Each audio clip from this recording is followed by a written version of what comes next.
Tout le monde sur une seule carte. Alors bah voilà. Ah, magnifique. Bah écoute, t'es devenu un vrai Parisien, c'est bien, c'est bon. Vous savez comment on est sûr d'être devenu vraiment parisien? C'est quand on regarde cette carte. Ça a commencé ici. En arrivant à Paris, ma mère m'avait trouvé le pire plan foireux de la Terre. Je devais squatter le canapé d'un pseudo-cousin que je connaissais à peine.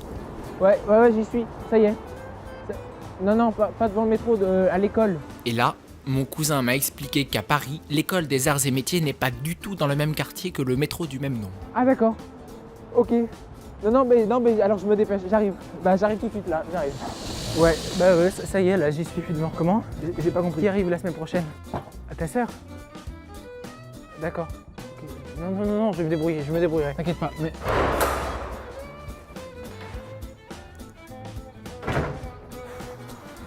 Au bout d'une semaine, je devais trouver une solution urgente pour me loger. Et à Paris, c'était plus compliqué que prévu. Oui, bonjour madame, je vous appelle pour l'appartement. C'est au 9e étage sans ascenseur. Oui, je peux garder votre chien, bien sûr. Les toilettes sont sur le palier? Ouais, évidemment. Ah, je vous ai déjà appelé hier. 1000 € par mois? Ah bah oui, c'est ça. Alors je peux garder d'autres choses éventuellement. D'accord. Voilà, je vous remercie, au revoir. Finalement, c'est encore ma mère qui a trouvé un nouveau super plan. Un foyer du diocèse de Paris. Mais j'avais été bien clair avec elle. J'arrive, là j'y suis, ouais. Par contre, je te préviens, maman, c'est provisoire. Hein. Allez, bisous.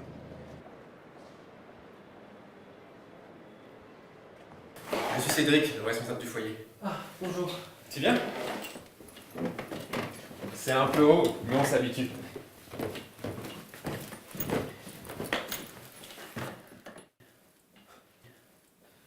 Bah, c'est bien pourri. Pardon? Non, c'est très bien, merci. C'est au bout du couloir. Et pour la peinture, tu feras pas attention, on fait des travaux dans 2 mois. Ah, mais vous savez, pour moi, c'est provisoire. Hein. Voilà ta chambre. Les toilettes sont sur le palier. Merci beaucoup. Un foyer, c'est l'endroit où même si vous vous sentez le plus seul au monde, quelqu'un sera toujours là pour venir vous proposer un truc à faire. Oui, salut. On va à Montmartre, tu viens avec nous? Je sais pas, Au début, le Mais foyer, moi, c'est- je concluais chacune de ces occasions par la même rengaine. Enfin, vous savez, pour moi, c'est provisoire. Hein. À partir de là, toute occasion était bonne pour ressortir ma carte du... Je sais pas, qu'est-ce qu'on peut faire Qu'est-ce que t'en penses, toi? Ah, mais moi, je sais pas si je serai encore là avec vous à Noël, hein. Parce que c'est provisoire que je sois là. Chaque sortie, rencontre, visite, temps de groupe se terminait de la même manière.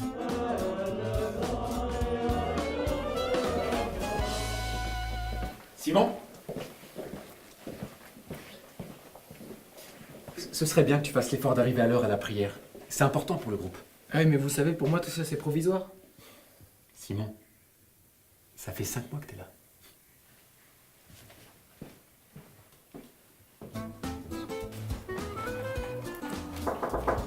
Ouais, Pardon, je me suis trompé de chambre là, désolé. t'inquiète. T'es nouveau?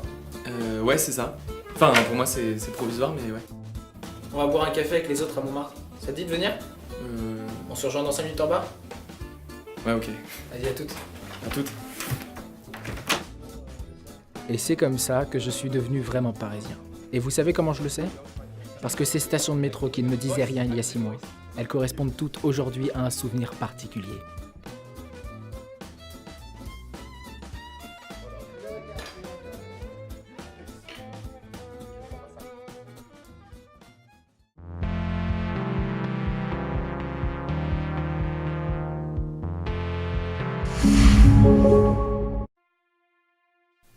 Le synode des évêques sur les jeunes, la foi et le discernement des vocations aura lieu au Vatican du 3 au 28 octobre.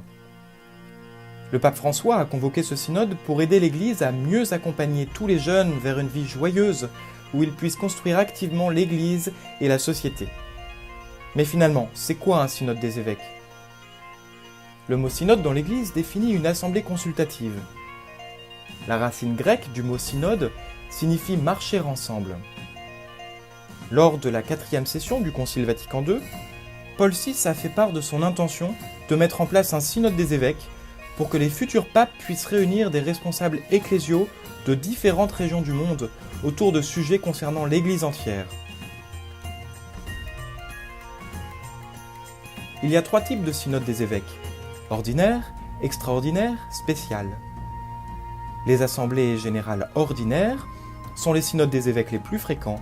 Ils ont lieu tous les 3 ans. Le pape choisit le thème et un document préparatoire est envoyé aux églises locales qui sont invitées à y répondre. Ces réponses constituent les bases du document de travail, publié avant le synode. Qui participe ? Les pères synodaux, élus par les conférences épiscopales de chaque pays, des membres de la curie romaine, des représentants des congrégations religieuses, mais aussi des experts laïcs et des auditeurs. Le pape invite également personnellement certains évêques à participer. Le synode se veut proche des médias et du peuple de Dieu. Les délégués passent la première semaine du synode à intervenir individuellement, puis ils se rencontrent dans de petits groupes répartis par langue de travail. Les assemblées générales extraordinaires sont réunies pour traiter de sujets urgents et sensibles auxquels l'Église doit faire face. Les synodes extraordinaires nécessitent peu de participants. Il n'y en a eu que 3 dans l'histoire de l'Église, en 1969, en 1985 et en 2014.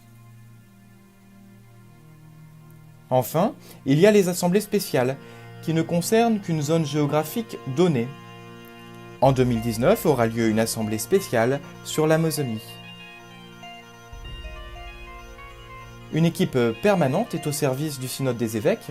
Elle les aide à rédiger un document final que le pape pourra reprendre dans son exhortation apostolique. Le synode des évêques sur les jeunes, la foi et le discernement des vocations est la 15e assemblée générale ordinaire du synode des évêques.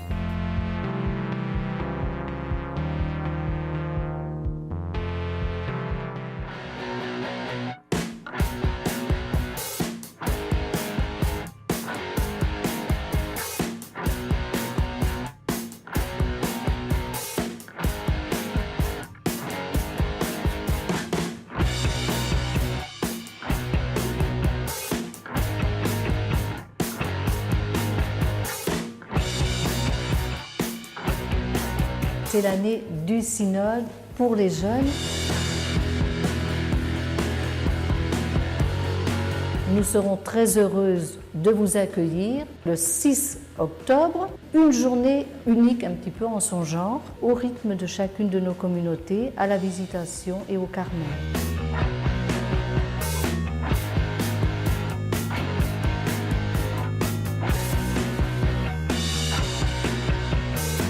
À très bientôt.